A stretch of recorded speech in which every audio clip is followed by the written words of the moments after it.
as damned. He thought that he could never have a relationship with God.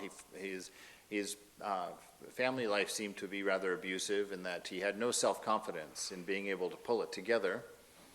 And he thought that he would join the monastery, that might help smack him into shape a little bit, very similar to why people might join the military out of high school, to get some of that discipline and some of that training. And he moved into the monastery and was assigned kitchen duty for the rest of his life, actually. So he was the chef, and he couldn't quite grasp all of the theology that he was having to study and all of the books that he was having to read. And he considered himself a real simpleton, so he just kind of thought, well, I just can't do any of that stuff. I'm just gonna remember the presence of God all the time. And so he went about doing that and became a saint, became a real seer. And they collected at his death a few of his very simple and very straightforward letters. You will find all of Karma Yoga contained in his letters and his practice, which came to him spontaneously, just because of the presence of God, the presence of the divine. So I'm excited because a few weeks ago, you might have thought that I did this 20 years ago when I joined the order, but I'm apparently a little bit thicker than Brother Lawrence. And I kind of just had this epiphany about 3 or 4 weeks ago, studying it after reading it in class and really getting excited about it because it's such a simple approach, such a straightforward approach to spiritual life. I thought, well, why don't you just do it? I mean, you're a monk, for crying out loud. You've got all day to think about it. Everybody supports you in your spiritual practice. Take a risk. Go out and do this. And so I earnestly started trying to do this, just keeping the presence of God in the forefront of my mind throughout my day. And there have been significant changes and significant breakthroughs, some things that I've been working on in my life for literally, well, not 50 years, probably 45 years. 45 years. Some of those things finally broke about 2 weeks ago. And I thought that if they broke, that rainbows and trumpets would sound. But we're just pushing on, but in a greater sense of joy, a greater sense of contentment, a greater sense of hope at the experiences of just pushing ourselves through this life. So to start it, I'm going to read a poem by Hafiz, Something I Have Learned. Water gets poured through a cloth to become free of impurities.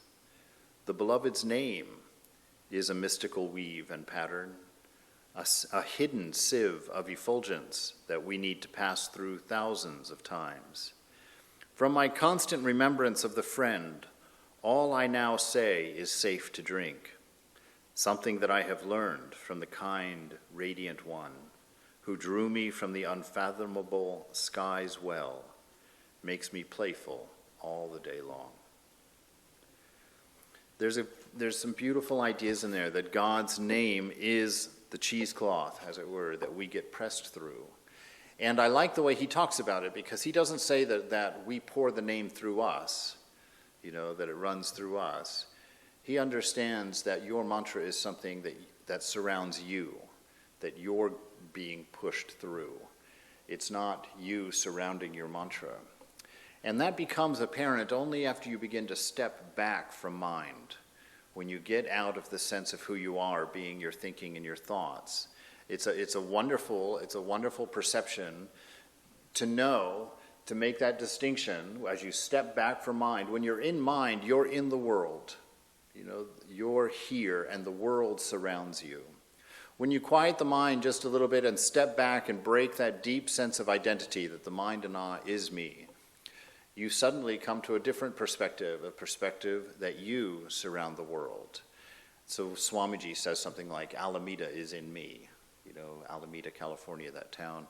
He had this notion, Swamiji was outside of mind, That's why in his writings you always get that sense that he's on some mountain, and even though he might be talking about some particular tree on some hill there, you always understand that he never forgets the broad picture, the whole scheme of things. And this idea of having ourselves run through the name of God in order to be purified, spending that time with the beloved is key and central to what Brother Lawrence is going to say this morning. So I really didn't know how to organize his thoughts. I did move them around a little bit, but I pretty much just took what he said because they're just so straightforward. So I'm going to read them to you, and then we'll chit-chat about them and move forward.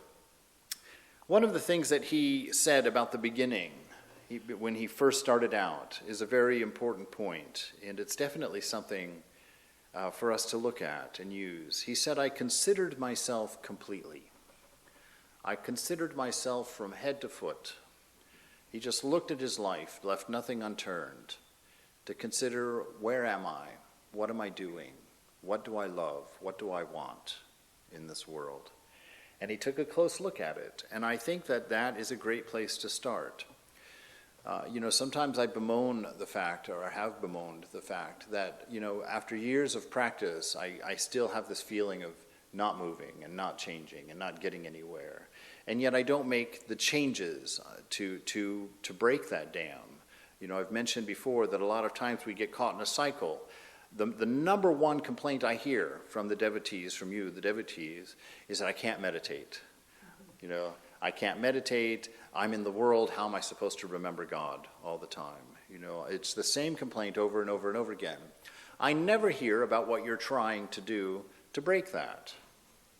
I never hear about any experiments that you're undertaking to try and change that situation. And I'm hoping that I'm wrong in assuming that you're just doing the same thing, hoping for a different outcome every day. Because that's pretty close to insanity, they say. To do the same thing again and again and hope for a different outcome, but to keep getting that same outcome.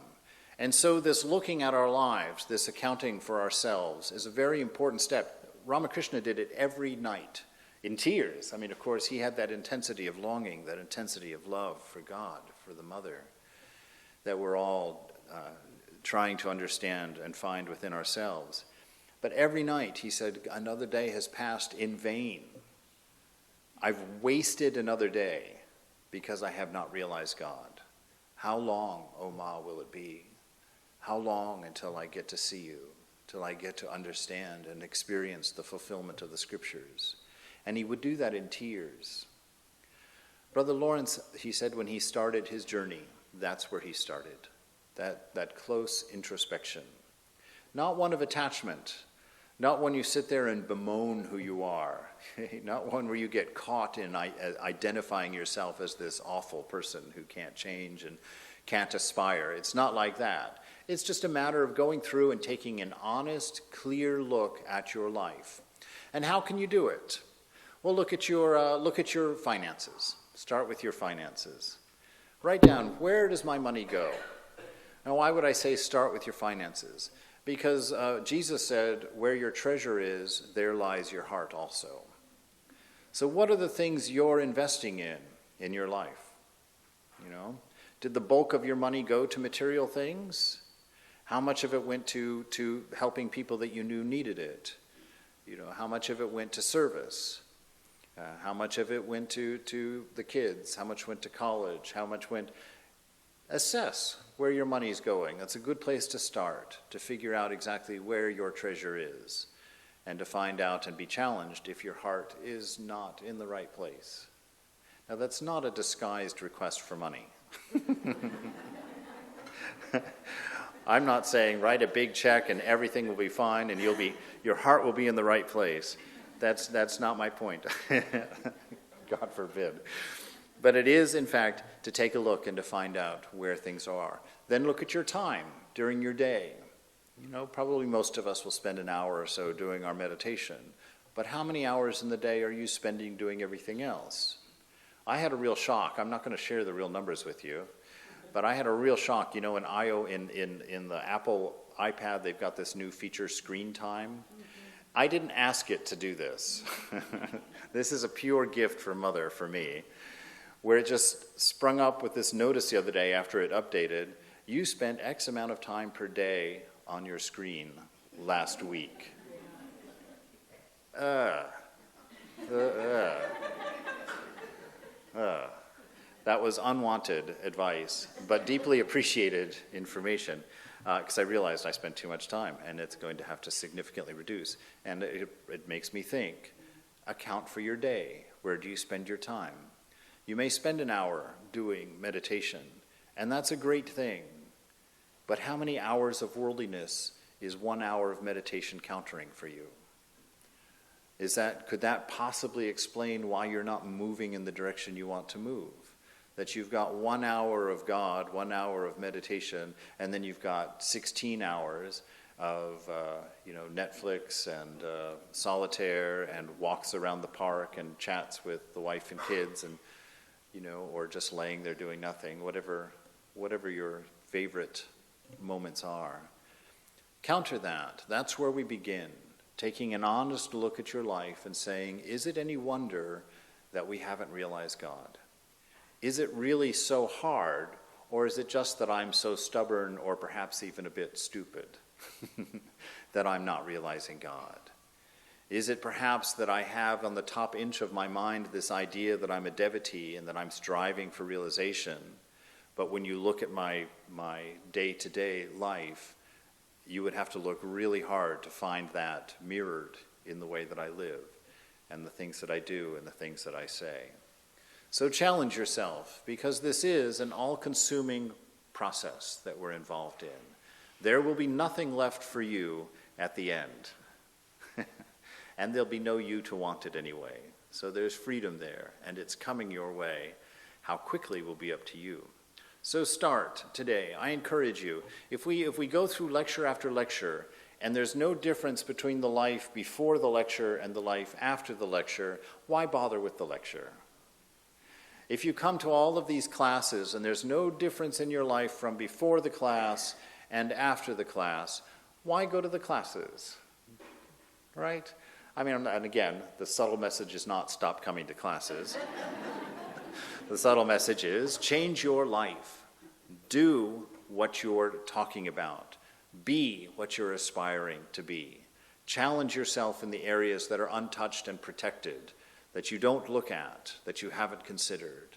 And open that heart up. I mean, pull that old dusty purse open, and let God rummage through it and decide, I don't think you need that anymore, and I don't think you need that anymore. And pull all that old Kleenex and gum and wrappers out of there and clean you up, set you up for a new experience.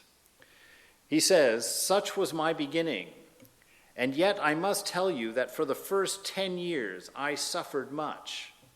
The apprehension that I was not devoted to God as I wished to be, that my past sin was always present in my mind, and the great unmerited favor is which guided me, or the matter and source of my suffering. So you see that for the first 10 years, he wrestled. So we're undertaking here a project that took Brother Lawrence 10 years. So this isn't going to be a thing where you tap on my shoulder next Sunday and say, it doesn't work. Throw that lecture away, it didn't do a thing. This is a 10-year project that you're embarking on today, that I invite you to embark on today. Take some of these suggestions and some of these practices from Brother Lawrence today, write them down, and really make a concerted effort to implement them, even starting this evening, and move on to tomorrow. Because I can tell you, for my last 2.5 weeks, it is well worth it. It is well worth it, and you'll be surprised at how far this very simple practice will inspire you, will take you. But know that you're going to suffer. Now, this is an interesting thing. You suffer to the degree that you're willing to see clearly. Most of us are living in an ego self, and we like that ego self. We think our personality is pretty funny. As old and wrinkly as our bodies are getting, we still kind of like them. We're still putting on our glasses and fixing our hair in a particular way, and putting on the deodorant. We're still dressing the thing up, even though it's a hopeless cause. It's going downhill. Let these things go. See them as you are. Understand, first and foremost, that you haven't realized God because you don't want to. That was a shocking thing for me to have to admit to myself. To sit there in my meditation because I was complaining to Mother, in the same way that all of us do. Why, Ma, haven't you come? Why are you so stingy? How come there's no experience? How come there's no depth of understanding in me? How come? And very clearly the words showed up in my mind. You don't want that. Look at the way you're living. Look at your life. Look at how comfortable you are. Look at how laxed you are. I can't meditate. I'll get up and go to my room and read instead. I'm a little bit more tired tonight. I didn't get to bed. I think I'll sleep an extra half hour. It won't hurt anything. Little by little, you whittle it away, and make room for this laissez-faire life that we have. And that might seem like it's okay, but it's not okay. I'm going to point out a hard thing to look at. Where are our kids? I've been a part of several Vedanta societies, and all of the kids that grow up coming to the Sunday schools, as soon as they hit college, we never see them again. They'll come to a special puja every now and then, or if mom and dad are in town, they'll come and bring them to the Swami and hope the Swami remembers their name, to kind of build up the idea, the illusion they've been coming. Why is that? It's because of our lives. It's because of our lives. Where are our friends? Are they asking about our spiritual lives? Are they interested in what they're seeing? What is the opinion of religion out there? It's because of our lives. Are we different? Has love touched the world around us through us? Have we purified our minds? Or do we just joke along with the guys and girls in the office? Do we have that impression when we hear and know somebody in the office is not well? Are we there?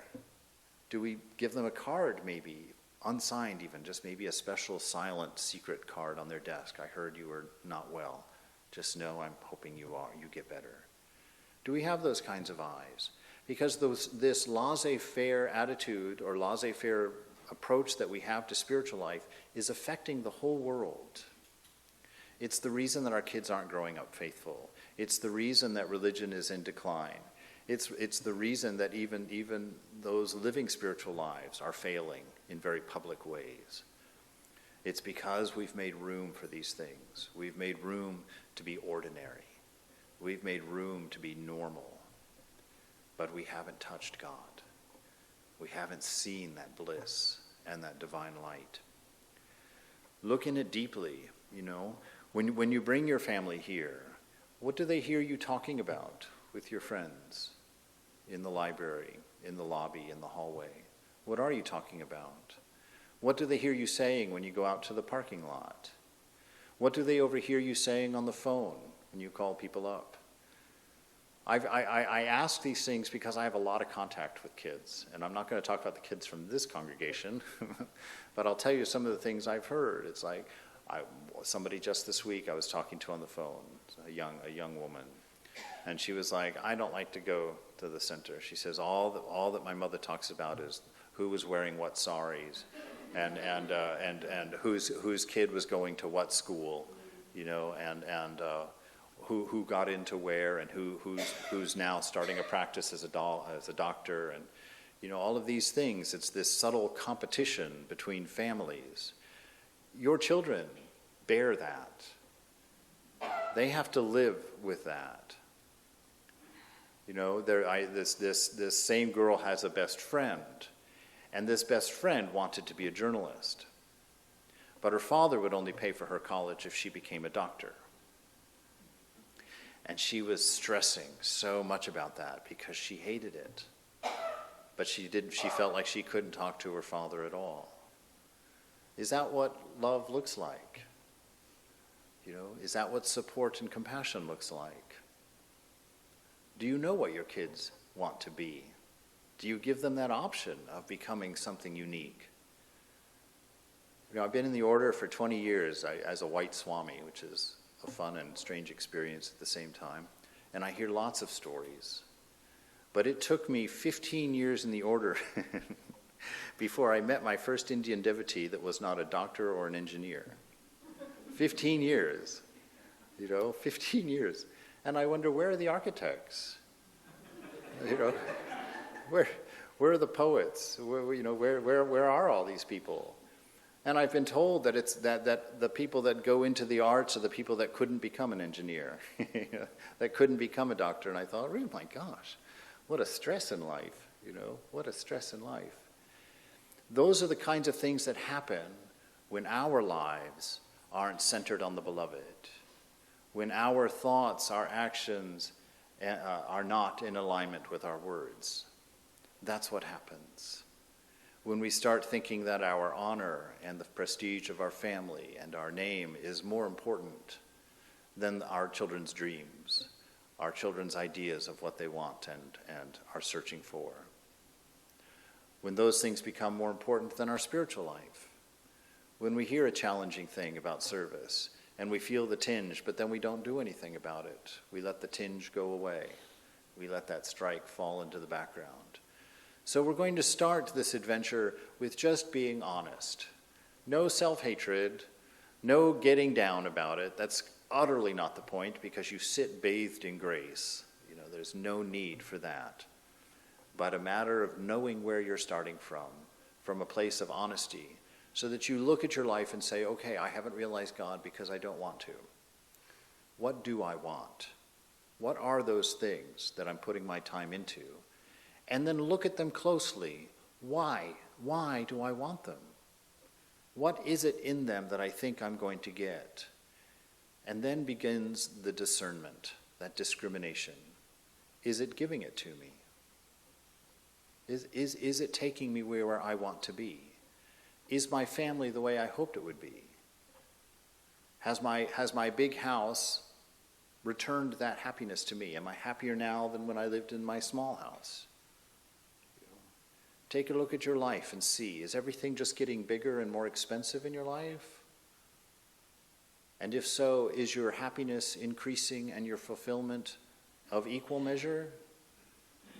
Or is the truth that your happiness has pretty much been a constant, but your cars have gotten bigger and nicer, your refrigerator's gotten bigger, your kitchen's gotten bigger, you've added bedrooms, you've added floors, you've added property? Has your satisfaction with who you are and what you are increased at the same level? Has your inner peace increased? Has your sense of contentment increased? Or have you found that every move is good for a while and then there's a certain restlessness that sets in? I got to try again, I need something new, the car's getting old, I'll distract myself with redecorating the kitchen again. I lived in a monastery in San Francisco, which is the back of our backyard backed onto what's called Billionaire's Row in San Francisco, where the cheapest house on those 3 blocks is like $33 million or something, all right? So I got to look out, it was such an odd thing to be a monk on that block, and to look out my window. I was there at that monastery for 15 years, and I was amazed that the remodeling never stopped. Never stopped. Our neighbors right next door spent $4 million on their house. Now, in order to sell the house, the neighbors who had moved out completely redid the kitchen with all brand new solid steel things, refrigerators and ovens and all that, new wood floors and everything. The first thing that the new people did when they moved in was rip out the kitchen. How do I know that? Because they came over and knocked on our door and said, we've got the stainless steel refrigerator, we've got the stainless steel stove, we're throwing them out, could you guys use them? So out in Olima, in the barnistery, in the barn, they now have the nicest refrigerator, they used to, the nicest oven that you can imagine, It's like, and this is the way life is. This is what happens when things get out of balance, when we stop surveying what we are, and we stop measuring ourselves by our ideals, and we fall into that complacency of normalcy, of the everyday.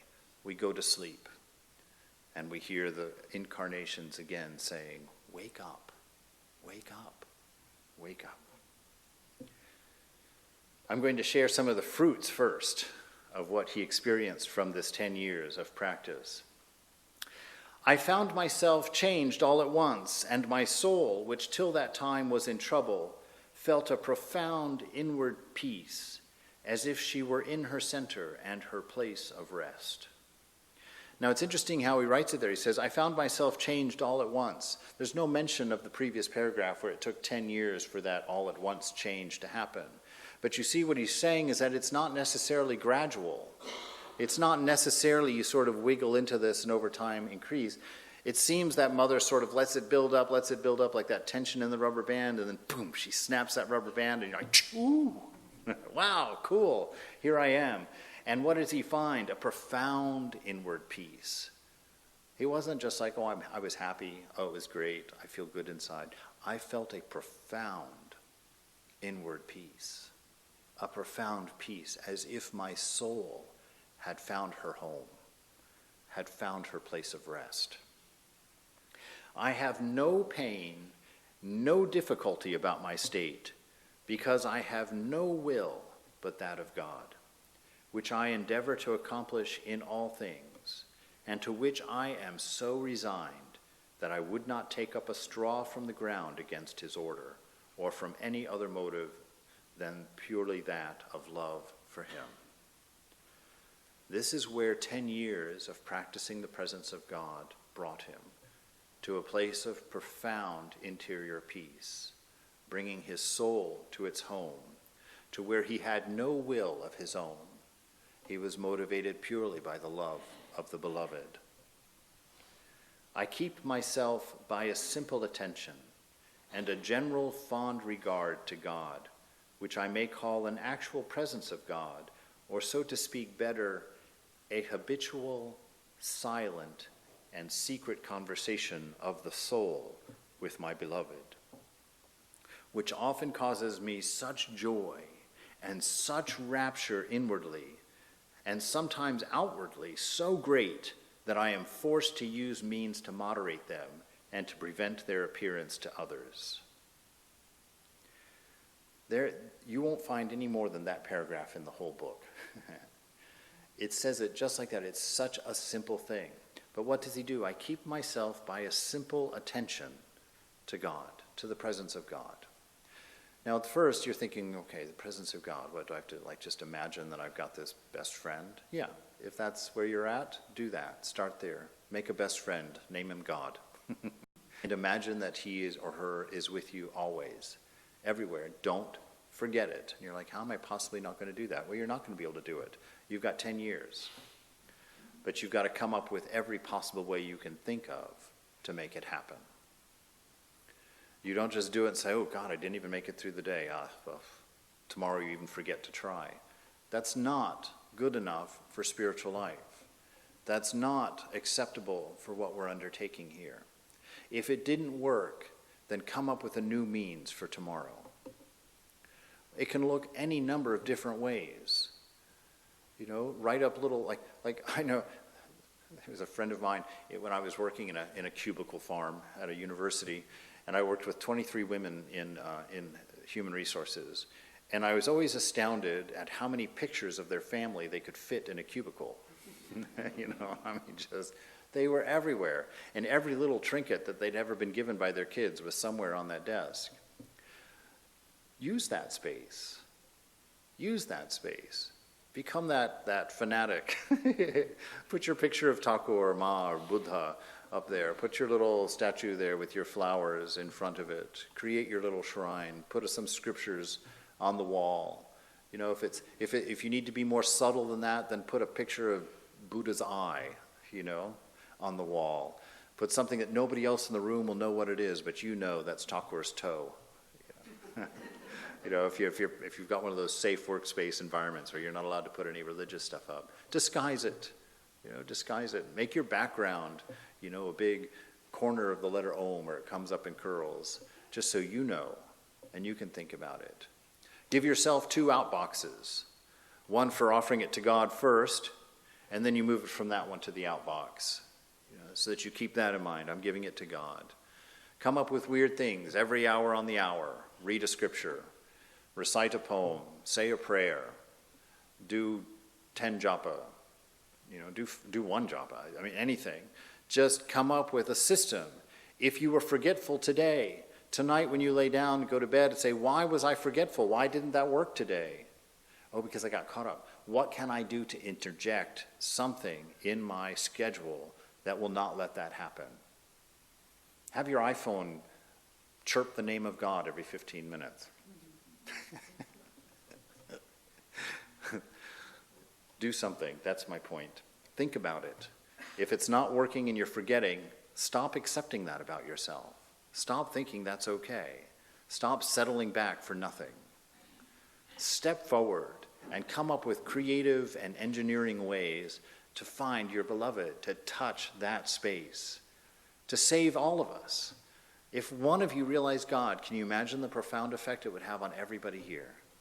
If any of us do it, at the end of every when it's my turn to do the puja, and I assume everybody does. I think the puja is generally the same. But that last thing where you put that little drop of water in your hand and you're like, I offer this worship to you on behalf of the devotees here. And then in my instructions it says, earnestly ask God for his realization at that same time, for seeing him, for knowing him. So every day when I do the puja here, that prayer goes up for each one of us. And I always tell him, I'm like, Thakur, anybody, anyone, anybody, please give somebody this gift, this insight. We are all so thirsty for it. We are all so hungry for it. Be that person that he looks around to think, oh, well, which one should I give it to? He's been asking this every day for 5 years. Who should we do it for? Be that person where he says, oh, look, they've got their basket tightly woven. They can hold the gift. It won't run out and be wasted. It will stay with them, and he'll pour it in there for you. I keep myself by a simple attention and a general fond regard to God. Now, this one really struck me, because how many times do I sit there doing my japa where it's like 100, 200. But he made an effort to generate a fond regard. Each time he said that name, he attached it to the heart. He made a space that was sweet for the beloved to come and be. He doesn't just trying to earn something, trying to get something done, trying to meet a record or meet a quota. He was trying to create a kind environment for the beloved, a general happy regard for the name, for the presence of the beloved in the heart. So each time he said the name, he realized and remembered it's not the name. It is God herself. It is, in fact, the beloved that is being called with each one of those names. And he created a general space of warmth toward that, and he didn't let it end.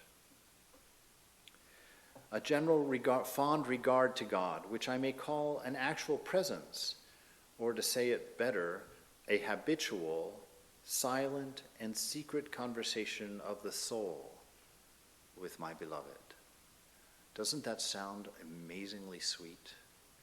A secret and silent, habitual, secret conversation with the soul, of the soul with God, which often causes me such joy and such rapture inwardly and sometimes also outwardly, so great that I am forced to use means to moderate them, to prevent their appearance to others. Is that not what we're looking for? Is that not what we're hoping for? He found it. Very simple practice. If you want it, and that's the question, you can have it. The king, full of mercy and goodness, very far from chastising me, because remember his reason for suffering was that he just felt like he was so presumptuous to even undertake this. And who doesn't feel that way? Good Lord, when I took my sannyas vows, and I had to spend those 10 days reading and chanting those Upanishads about sannyas and the ideal, I was terrified.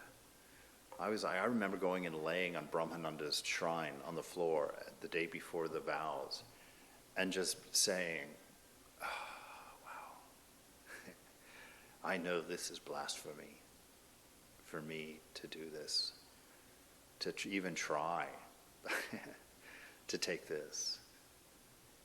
You know, I laid there before the beloved and I said, look, you see me through and through. You see how utterly unprepared I am, how utterly lost I've been.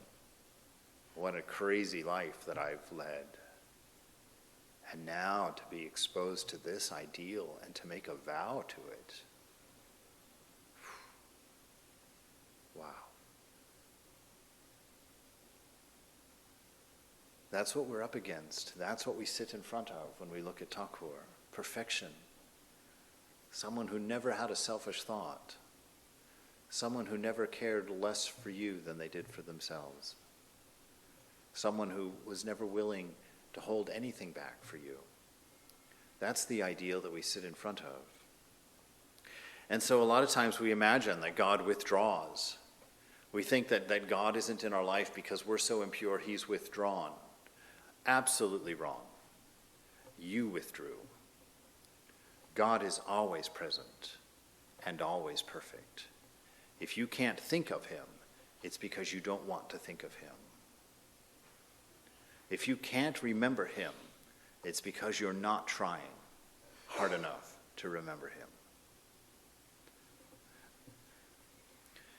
But he says here that very far from chastising me, because, right, don't we feel that way? Oh, God, sometimes I laugh, and think that mother's first thing she'll do is smack me upside my head, when we get there. He says, the king full of mercy and goodness, very far from chastising me, embraces me with love, makes me eat at his table, serves me with his own hands, gives me the key to his treasures. He converses and delights himself with me incessantly in 1,000 ways, and treats me with all respects and calls me his favorite. It is that I consider myself from time to time in his holy presence. Do you see this? The way that God will just pour out to you if you make this effort. If you reach out, make a dedicated effort, an earnest and sincere effort to know the beloved. This is from experience. This is a simple monk who worked in the kitchen, who's saying that this is how God treated him when he made this dedication, this effort of life, that God embraces you with love. Ooh, that's a wonderful thing. I told the story once before, but it's one of my favorite memories about love. The first time my mother came to visit me in college, I'd been gone for like 3 months, my first time 3 months away from home, and my mother and father surprised me for a weekend. And I remember coming back from class and opening the door to the dorm hall that I was on, and my mother was at the other end. I'm so sappy. I just threw my bag, my backpack and books down on the ground, and I just hauled myself all the way down that hall, and just about threw her out the window as I hugged her. And just the feel of my mom's hair on my cheek, and the smell of my mom, and the feel of that hug. Oh my God, that is love. That's why I'm a monk. God can only replace that with a greater thing. God and God alone embraces you with that kind of love. That's what you're resisting. That's what you're forgetting. That's what you're not being mindful of. It is not worth it for whatever you're replacing the thought of God with. It is not worth it. He makes me eat at his table and serves me with his own hands. I remember the nuns at Chardamont when I first took my initiation there. I had 5 grandmothers that day. 5 grandmothers. They took me to the kitchen because they didn't realize I had not had lunch. And 5 grandmothers feeding me all of these delicious, incredible foods, and being so happy, just tittering away when I would say that I liked something. They just would go and get more. This is the beloved, making you eat at his table, serving you with his own hands, giving you the key to his treasures. He converses and delights himself with me incessantly in 1,000 ways. Now this is very interesting. He's not saying, I delight and converse with him in 1,000 ways. This relationship matures into something very profound and something very real and something very deep and something very, very true. It is God who will converse with you, who will come up with 1,000 ways of expressing love and inspire you. That's what makes a saint. A saint doesn't accomplish sainthood. Sainthood is a response to being loved and knowing it, to being deeply cherished and never forgetting it, for being utterly forgiven and covered in grace and never losing sight of it. That's what makes a saint. That's what makes a holy man. Not practice and attainment and grrr. No, it's opening. It's putting yourself in the presence of the beloved, trusting, believing, and knowing. Sometimes I consider myself there as a stone before a carver, where he is to make a statue, presenting myself to thus before God. I desire him to form his perfect image in my soul and make me entirely like himself. He's again has reversed the focus. It's not that we go into our meditation, we come here in the shrine and we're like, okay, I'm going to do 220 japas, or I'm going to sit here for an hour and 15 minutes, or I'm going to accomplish this, I'm going to do that. No, that's us doing. That's ego actuating. That's us taking control. That's why we can't see the beloved, because we are putting ourselves in the way, putting this ego in there to block it. He says, I consider myself as a stone before the carver. What does the stone do before the carver? Absolutely nothing. But be available. No reservations, no distractions, no defenses, no forgetfulness. You're there with a fond regard for your beloved, in the presence of the name which is echoing in the mind, and you're just available, open. You're not holding on to your shortcomings. You're not thinking of all the reasons you're impure and that you can't do this and that it can't happen. You are readily making yourself available. Turn me into you. Make this beautiful. Make this a refuge for everyone. Make me a tree that can give shade. And you just sit there in the presence, being transformed. Because that love coming to you, that love that will become audible to your soul in that quiet, will be infinitely inspiring to you, will be infinitely precious to you. And there will come a time where you can't believe how much of life was wasted by forgetting. He said it was impossible not only that God would deceive, but also that he should longer let a soul suffer, which is perfectly resigned to him, and resolved to endure everything for his sake. He's talking about faith here, and faith is everything. Thakur says that there's two things that are everything. One, he says everything is mind, and the second thing he says faith is everything in the gospel. Two things. And I thought, what's the relationship between faith and mind if these two things are everything? Your faith creates your mind. If you sit there before the beloved with absolute faith that there is nothing against you, that there is no impurity in you, not because of anything that can be checked off, but because of grace. Because of grace. I always think of Cinderella. You know that story, Cinderella? She was dressed in tatters, just completely unkempt, and she gets to go to this ball. Right? She gets to go to this ball, a royal ball, where the prince is there. Talk about out of your water. Talking about nervous, like, what do I say? How do I walk? Well, how do I dance? Who do I talk to? What are the rules? She could have been completely overwhelmed, but she's given a dress. She's given a ticket. She's given a carriage.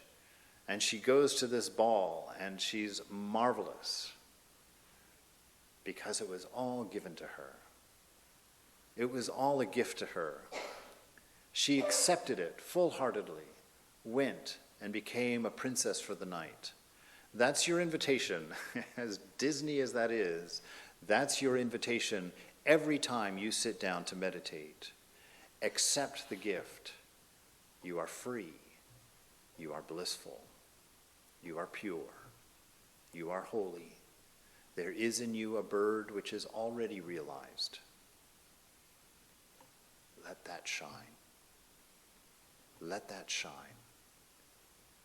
And every whisper of protection inside that you feel, when you feel it, lay it down. You're a stone before the carver. You're being changed. You're being renewed. You're being lifted up. You're being restored to your highest ideal. Accept the gift. Stop trying to earn it. Stop trying to fix things. Stop trying to struggle and make it happen on your own. Present yourself utterly, purely, and completely to the beloved, holding up nothing of your own, understanding what an utter insult that is in the face of divine love. There is nothing necessary but to open and understand that love. And your first glimpse of that, you will never again forget it. Your first glimpse, you will never forget again.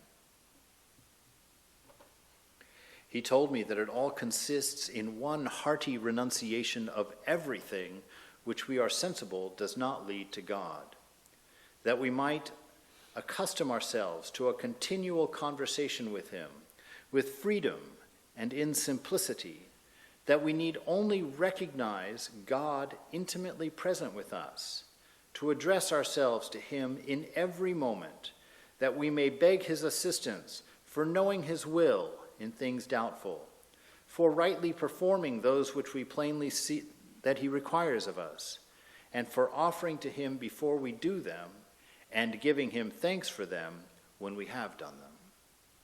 There's his recipe. Now, he's not talking in hyperbole. This is his practice. This is his practice.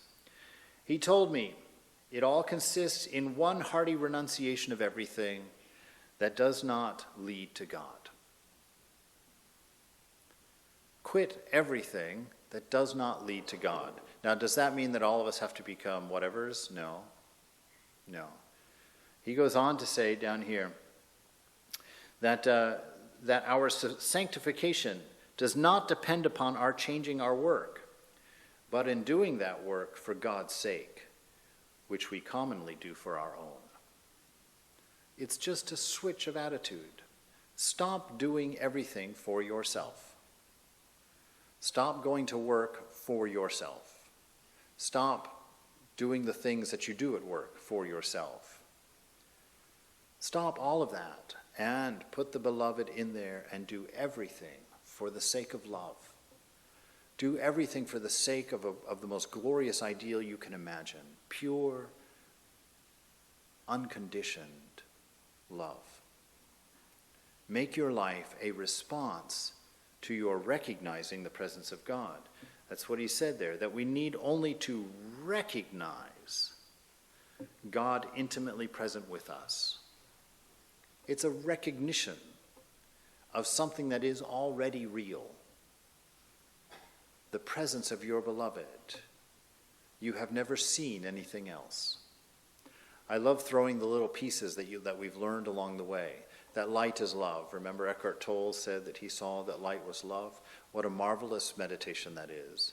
To sit in the sun or to sit in a brightly lit room and just imagine and try and understand, to recognize God's intimate presence with you by seeing that light is not just light. You've been wrong to think that. That light is love. And look at it from that perspective, and you see light feeding all of life. Because of light we eat. Because of light we live. Recognize that. Refresh your mind. Put out the old dusty idea that light is just this wave coming from the sun that just is there on a good day. and understand light is the love of your beloved surrounding you, providing you with food and that warmth and that gentleness and that brightness and that clarity. Light is love. Sit there in that comfortable chair in that living room. We have some of the most comfortable chairs in the world, at least to me. You sit back in that thing, that chair is the beloved. That chair is holding you off the ground in the nicest of ways. Close your eyes and settle yourself back into the arms of your beloved. Let these imaginations take hold of you. You know, I know in my office, in my office days, they would spend great deals of money on our chairs. I never thought about those chairs. Think about your chair.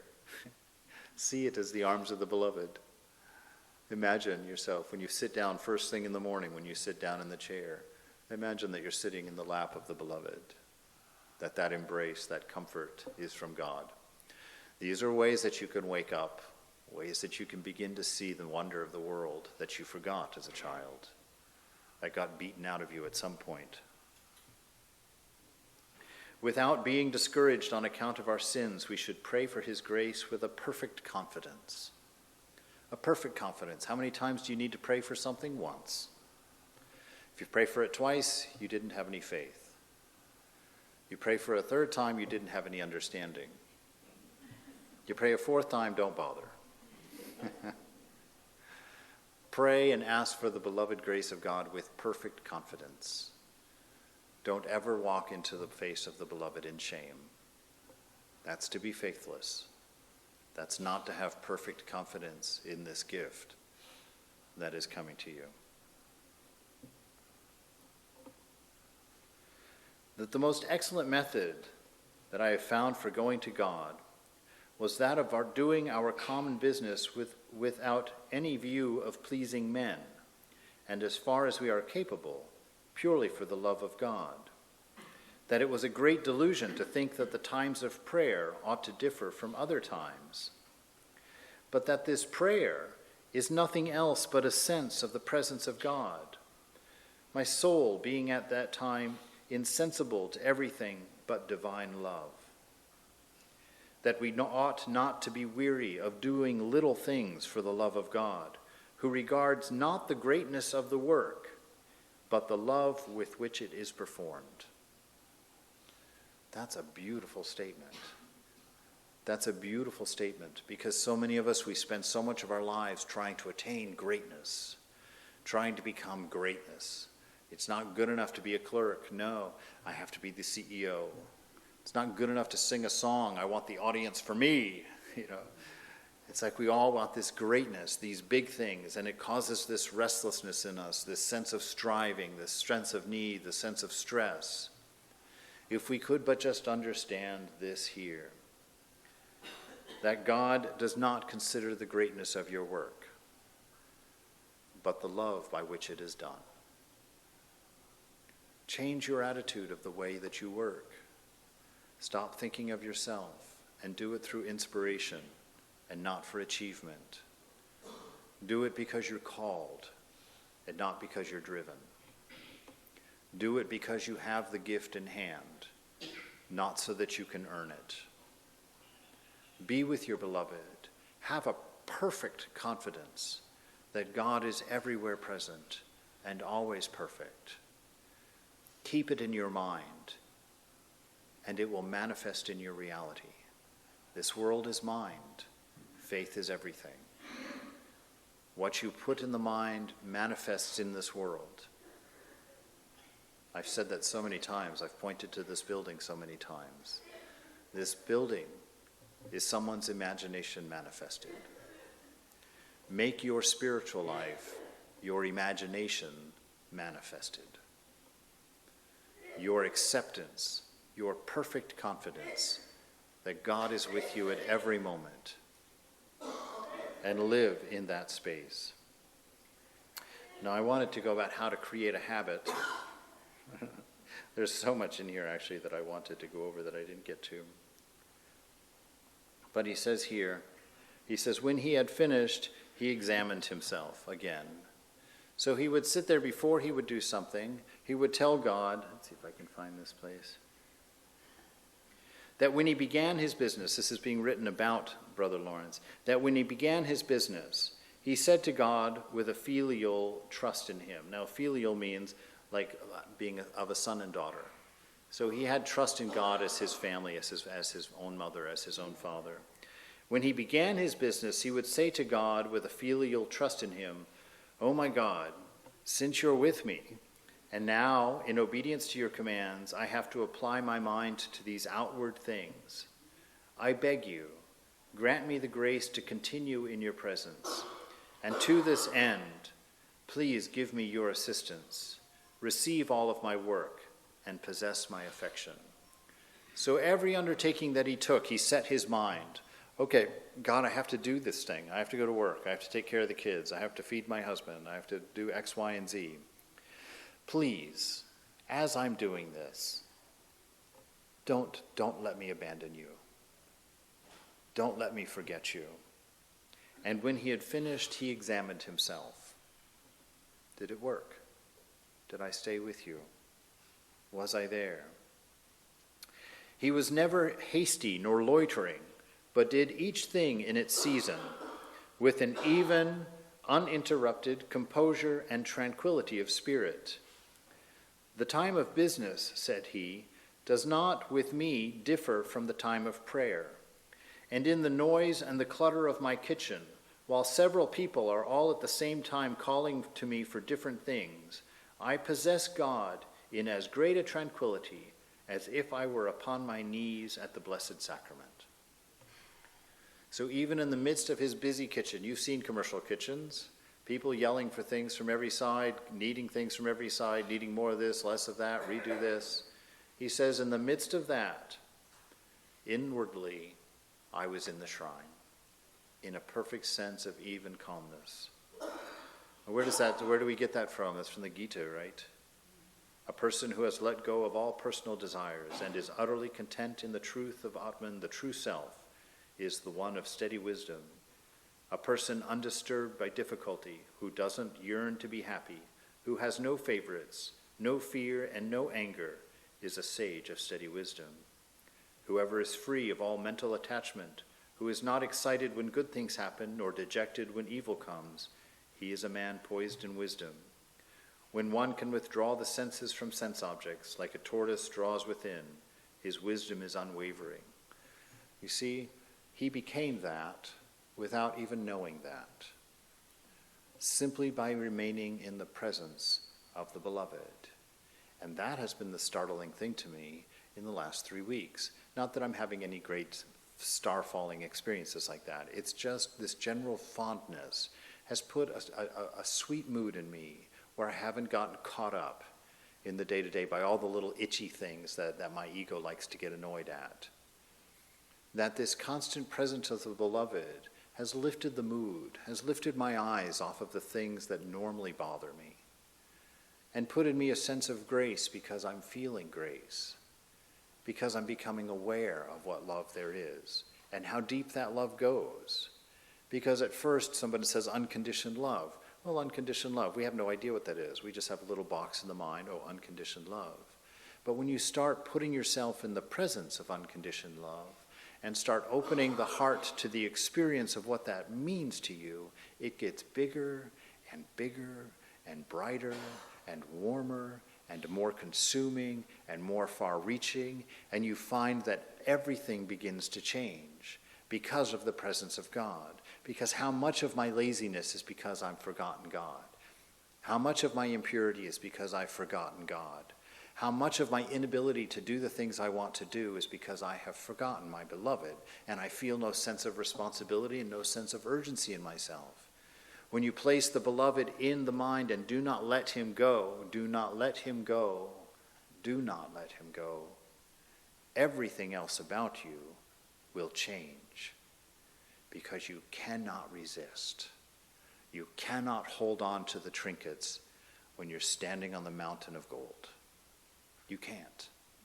You cannot do it. The only thing you need to do is remember, you are always in the presence of love. You always have access to an infinite well within you to love. to give. You are already that divine light that you've always dreamed of, that you've always hoped for.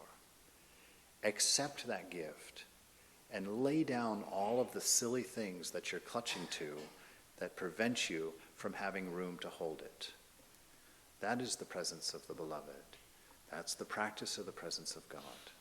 That's the invitation today to be different, simply by remembering and holding on to this truth and this light in our beloved.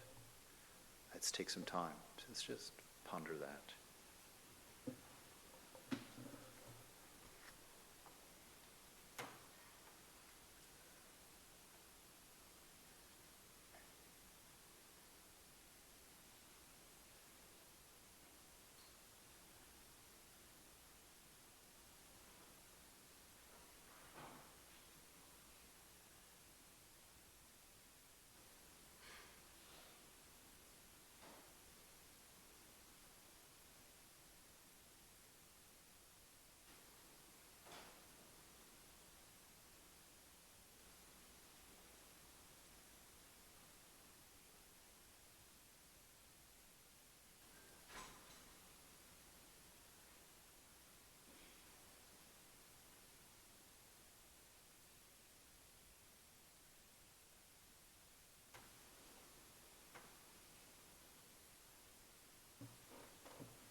I saw you dancing last night on the roof of the house all alone.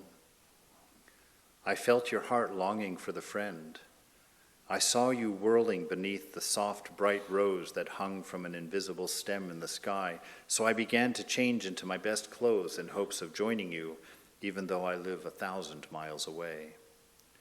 And if you had spun like an immaculate sphere just 2 more times, and then bowed again so sweetly to the east, you would have found God and me standing so near and lifting you into our arms. I saw you dancing last night near the roof of this world. Hafiz feels your soul in mine, calling for our beloved. Don't give up. If you whirl just 2 more times, God was coming. Don't give up.